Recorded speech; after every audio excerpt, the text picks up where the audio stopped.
Okay, my name is Stephen J. Abramson. Today is June 18th, 2003, and I'm conducting part 2 of an interview with Robert H. Justman for the Archive of American Television, and we are in West Los Angeles, California.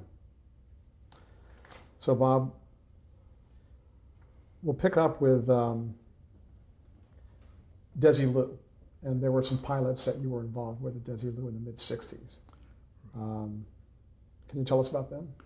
Well, yes, I can. But we have to start with the first Star Trek pilot, because everything is based upon that. The first Star Trek pilot, as everyone or every fan knows, did not sell. But it was so well done that the executives at NBC felt they still had to have a Star Trek show, but there's some changes they wanted to make. And they not only in the cast, but in the approach to script. They felt that the show was too cerebral, to use their terms. And so I guess I was off doing something else at the time, and Gene called me with the good news that we're going to do another pilot, and this time I want you, Bob, to be the associate producer. And I said, what about, the gentleman I mentioned earlier? And he said, no, I won't have him. And he and Gene didn't get along. And so I ended up on the second Star Trek pilot, and that was in summer of 1965. And that same summer, we did a whole bunch of other pilots. And included in them was one called The Long Hunt of April Savage, of which I was the associate producer, but also the first assistant, and working at over 8,000 feet of altitude and long hours. I remember passing out of my suit most nights. It was a very interesting tale, but perhaps it too was too cerebral, especially for a Western. It didn't sell. Next was a thing that was Lucy's favorite, Lucy Ball, and it was called The Recruiters. And it was shenanigans in a recruiting office where the Army, Navy, and Marine Corps attempted to invidiously to get young men to sign up. Nothing. I mean, I think that CBS, her network, that had the Lucy show, decided that they better, humor her at least, put up the money for the pilot, and then say, well, it didn't make it, which is what happened. Then there was another pilot called Police Story, believe it or not, having nothing to do with the show that later got on the air under the same title. And this was a half-hour detective show that we filmed during the riots in Los Angeles that summer. We filmed one sequence around the corner from Gene Roddenberry's house and my house, because we were living close to each other. And the script called for us to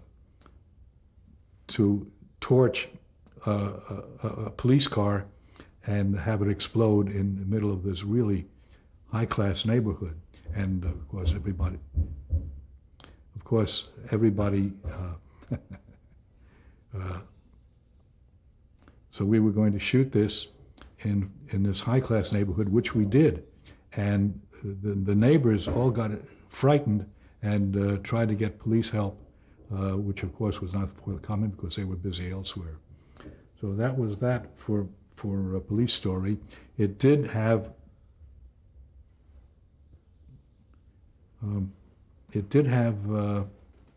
DeForest Kelley in it, and that was the first time I had worked with him since my days on the show called Northwest Passage, and in which he played, for a change, a nice man rather than a bad guy. The last pilot was perhaps my favorite of that bunch. It was called Alfred of the Amazon, and it starred Wally Cox, who had some unique talents, not the least of which was being able to hum and whistle a tune at the same time. How he did it, I'll never know, but it was insane, and it was very funny. Of course, that show didn't sell either. So there we were. We had 2 pilots that sold that summer. The second Star Trek pilot and the pilot of Mission Impossible, on which I worked as the associate producer. And that was a very interesting show. During the time you were involved with those pilots, did you work with Lucille Ball at all? I mean, was she around? What kind of executive was she? Well, no, she was doing her own show. She'd see us on the studio street, she'd see me, and she'd kind of stare at me, because, as I told you earlier, my father had built a studio at 846 North Cahuenga Boulevard, which he later sold to Desilu. And so she knew my father, but she didn't know quite who I was, and she was a little bit nervous about me, but I guess I turned out sufficiently good work so that nothing was said. She was an interesting woman, and she was perhaps one of the funniest women, along with Martha Ray, that I had ever seen or heard. So why don't you continue telling us the story? How you said there were 2 pilots, Mission Impossible, and then 2 pilots for Star Trek, and they all tell us about how they came together and what choices you made as far as what you were going to end up working on. Well, it seemed like I didn't have the choice. I had made 2 Star Trek pilots and 1 mission pilot, and my greatest fear was that both Mission and Star Trek would sell, and then I'd have to do them, because I didn't have any idea about how we were going to be able to do a show like Star Trek or Mission Impossible at a studio which was used to doing half-hour sitcoms and not spending very much money. So that was a real fear for me. However, unbeknownst to me, the situation was taken care of by Herb Solow, who talked to Gene and talked to the creative producer Bruce at Mission Impossible. And the ruling from on high was that since I had done 1 Mission Impossible pilot and 2 Star Trek pilots, Gene Roddenberry should have dibs on me first. So that's how I got to work on Star Trek, on what ended up, in our estimation, was as a failed show. And whereas if I had been on Mission Impossible, I'd been on it for at least 7 years, and that would have been neat. Okay, so Mission Impossible, the pilot, was the structure of the pilot continued in the series? Oh yes, it was. They had a 6-day or 7-day shoot, as I recall, and then several days of second unit running shots and small jobs, and they spent an enormous amount of money, which CBS was glad to help them out on, even though they weren't obligated to, because they wanted to keep Lucy happy, and the show itself was a successful show. We were working for old Skinflint NBC, and business affairs there are very, very strict. And our show was very, very expensive. And yet we scheduled our shows for 6 days of shooting apiece. You know, it sounds like craziness now. We averaged 6 1/3 shows over the whole first season. 6 1/3 days per show on the first season. Budgeting was just an awful chore, because you couldn't do the kind of things that you wanted to be able to do. We had to constantly come up with substitutions for the way a sequence was to be handled. It was my intent that if we couldn't afford to do a sequence, I just don't say to Gene and company, hey, we can't afford this, think of something else. What I would always do is study that sequence, find out what it was really about, and then suggest a cheaper way to do it that would deliver the goods in the same, with the same end results. And that's the way we worked it all the time I was on the show. Who did you answer to, and who answered to you on that show? I answered to Gene.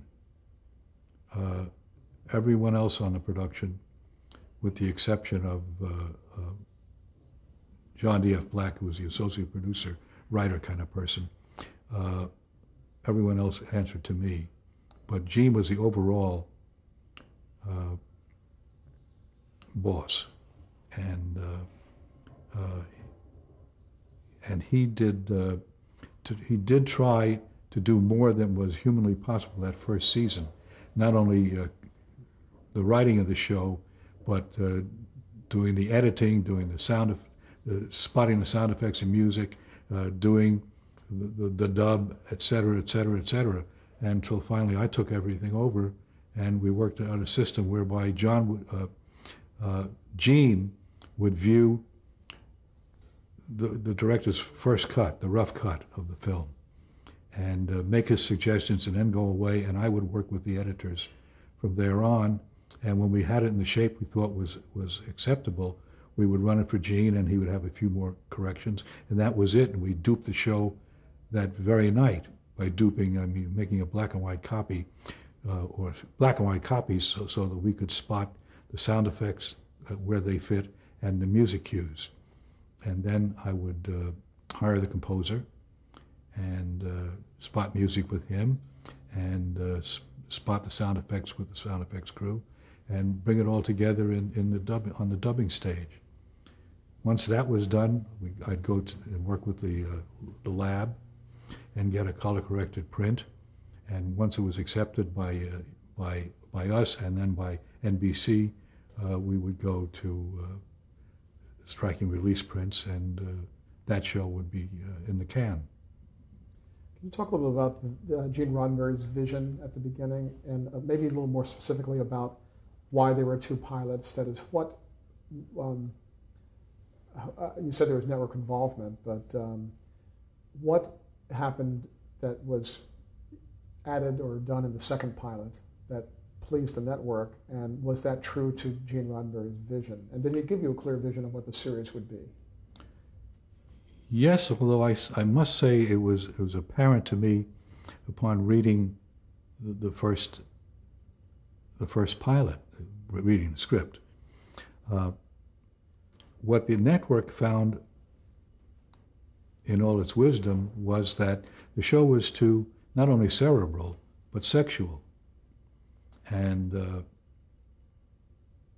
so that was taken care of, in the first pilot, and brilliantly, including the casting, because I still feel to this day that Bill Shatner was a perfect casting for that role. It was like everything was fated to happen that way. The threesome of the cast, Leonard and Bill and kindly Dr. Bones McCoy, were a wonderful combination. They were friends, and yet at times they would be at odds with each other. It was like the real thing. What was important was the human equation. That's what the show was about, and how do we get to where we're going without trampling on others in our wake. Star Trek wasn't about devices. It wasn't about gizmos. Gene was very explicit about not doing anything like that. He said, the people that we're photographing are living at a time where these kind of things are commonplace to them. So computers and various other things that in a normal sci-fi show would be given undue prominence. But on Star Trek, they were there working in the background, but no one made anything out of it. It was accepted by the crew as that's the way they live. How involved were you in the casting? Very much involved in the casting.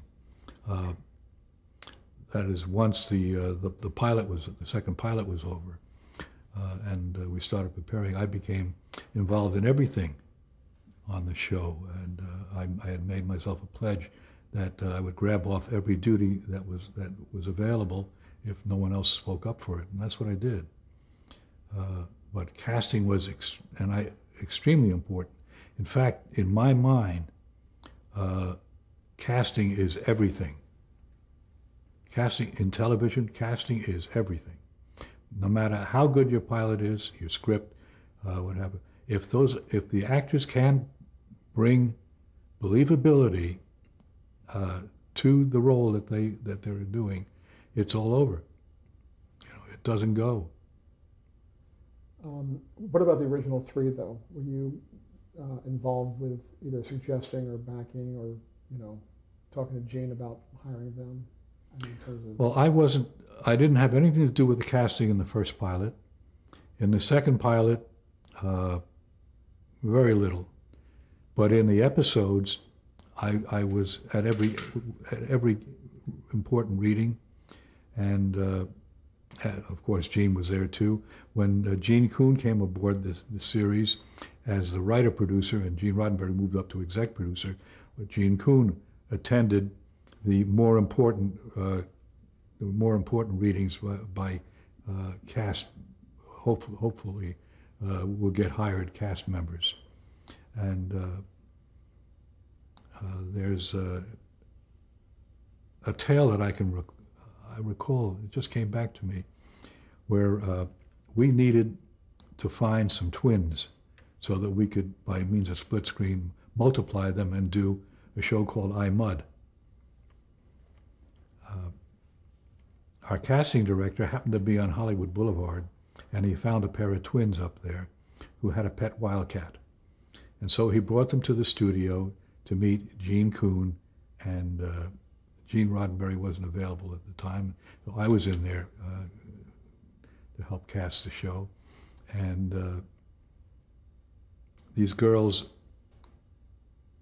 I can't characterize them as actresses, but they were walking on Hollywood Boulevard, and they wore short skirts. So, what can I say? In order so they could perform and read the lines they were given to read, which was nothing, it was just an attitude,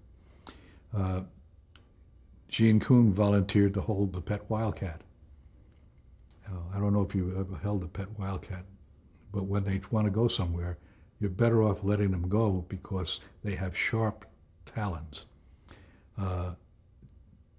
Gene tried to restrain this animal and ended up getting his shirt slashed to shreds, and he was bleeding at it from a number of places by the time it was over.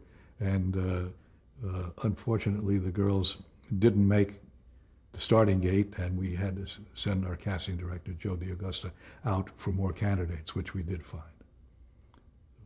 Ouch, okay. Okay, so the second pilot was accepted, and you all got the order to start a series. Mm-hmm. How did it unfold at the very beginning in terms of the meetings, the decisions for what writers to hire, to kind of set out this journey? Well, you worked as hard as you could, as fast as you could, for 36 hours every day. That's how it happened. I mean, it was catch as catch can. The important thing was to get a proper script, and it wasn't easy. It wasn't easy to come by them, but it never is in TV land.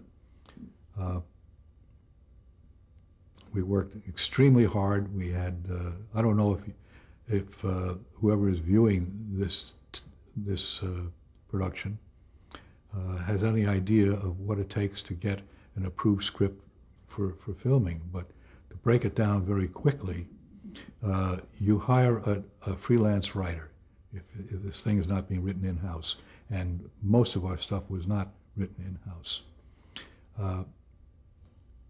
Writers would come to pitch story ideas, or springboards as we called them, and if we knew the writer's work from before, which we did, otherwise he probably wouldn't have, or she wouldn't have been there,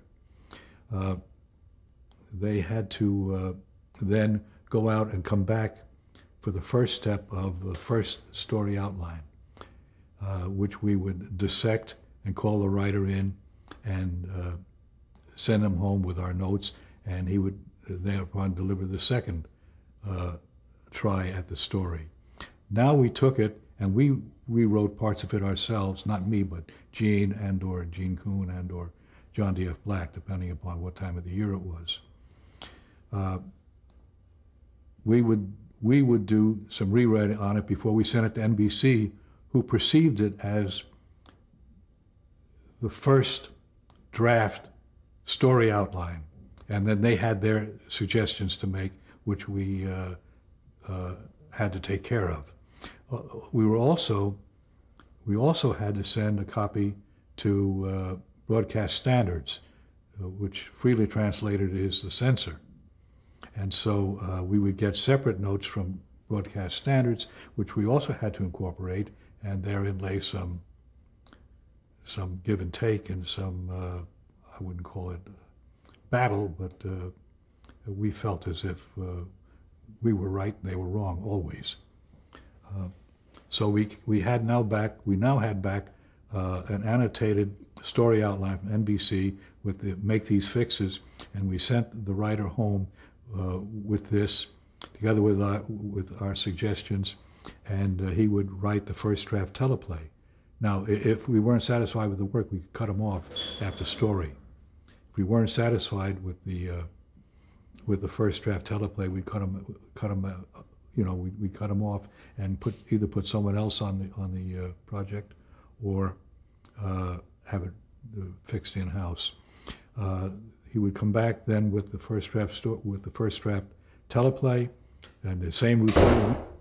He would come back with the first draft teleplay, and the usual routine would occur again with all the checking and changing, and we'd finally get through to the second draft, and the network finally approved everything, including the censors, and then we made our own corrections again and sent the script out to one and all, and continued making revisions in the scenes once the director was aboard and once the actors had a chance to read their parts. Can you talk about the physical production to some degree? That is, if it was mostly shot on a stage, was there location shooting? How were the sets created? How were the effects accomplished? Those kind of things on a weekly basis. That's an easy question. It sounds almost as difficult as making a television show. Most of the filming was done at the studio. Naturally, the interiors on board the Enterprise or on board another spaceship were done on stage. Most of the planets, to my recollection, were done on stage 10. We had what we call the planet set with forced perspective, which was pretty good as long as you didn't get the lens over eye height. Then it started becoming unraveled and looking rather odd and not believable. I had come up with an idea that I felt we needed after my experience on the first and second pilot. On those pilots, we had a sky that was rather a dark bilious green. It was a painted backdrop, and it ran around 3 sections of the set, 3 walls of the set, and was painted.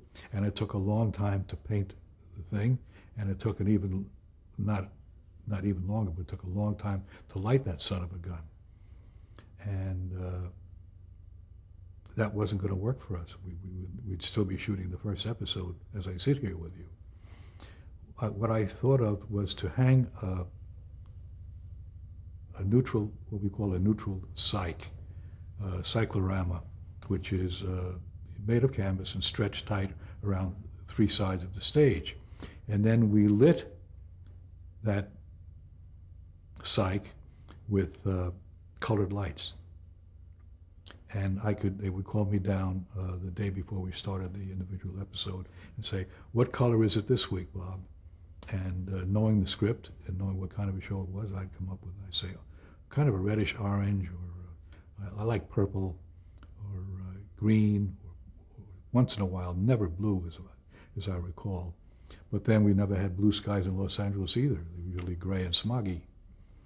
That's how where we shot the show. you had much more control on stage, as long as the director didn't try to go up on a crane and shoot down, because then the illusion of distance would be lost. The lower the camera lens got, the better it worked. So all it cost us really was the cost of the bulbs and the cost of the colored filters, which had a tendency to fade after a certain number of hours of use. What about the effects?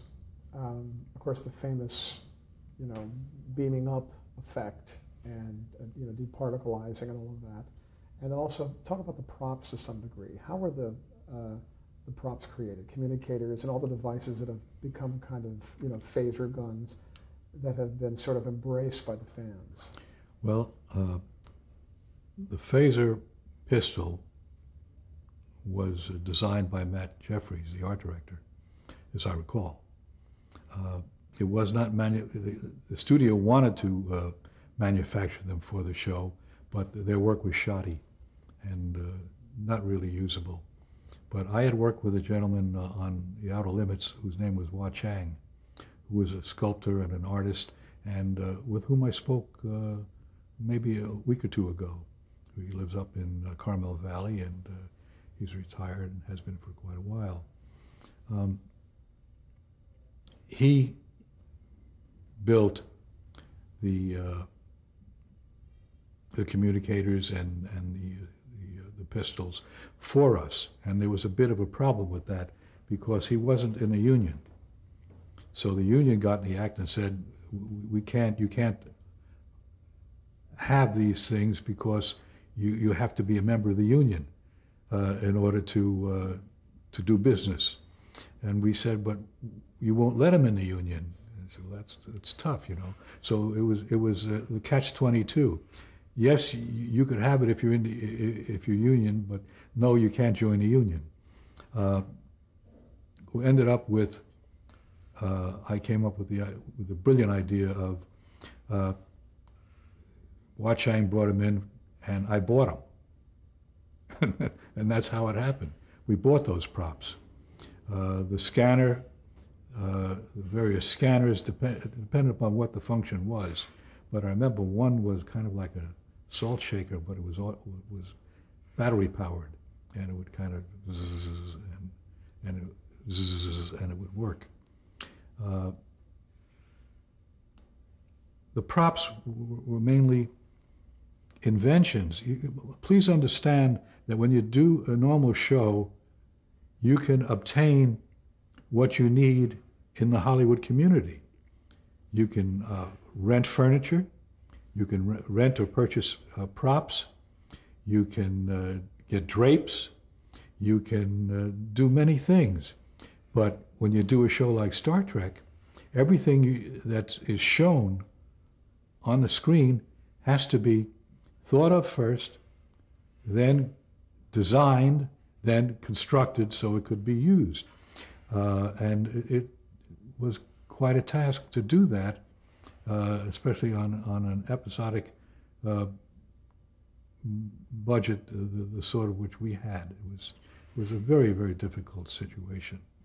But it was also challenging. You're looking at your watch. We're going to change tape. Oh. Reload.